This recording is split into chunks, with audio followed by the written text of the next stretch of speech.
আমি হচ্ছে ৩-৪ মিনিট যাবৎ হাঁটতেছি। আমার হাতে বাদামের ছোলাগুলো। তো শুরুটা তো বাংলাদেশে করতে হবে, আমাদের নিচ থেকে প্রতিটা মানুষ সচেতন হতে হবে। কিছু কিছু ভিডিও দেখলাম যে আমাকে ব্যবহার করবে একটা ডাস্টবিন, বাট এতক্ষণ যাবৎ হাঁটতেছি, একটু আশেপাশে দেখো, এই যে একদম ওই মাথা থেকে হাঁটতেছি, বাট আমি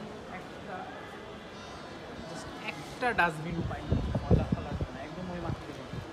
আর লাইনে বা প্ল্যাটফর্মে মানুষজনের বাদামের খোসাগুলো ফালাইতেছে। অ্যাট লাস্ট সর্বশেষে তো এই সাইডে ফেলানো পড়ে, তো আমাদের জিনিসটি তো নোংরা হইতেছে, বাট ওয়ে নাই, তারা তো ময়লার বক্সটা রাখতেছে না মানে পরিপূর্ণ। কী উপায়?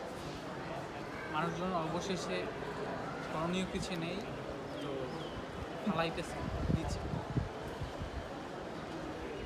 কর্তৃপক্ষের জাস্ট একটা দুইটা দেখানোর জন্য রাখলেই হবে না।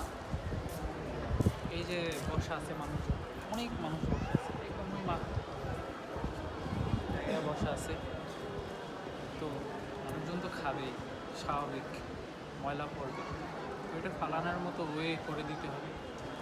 প্রতিটা সিটে বা 2-3টা সিট পরে একটা যদি ময়লার বক্স থাকে,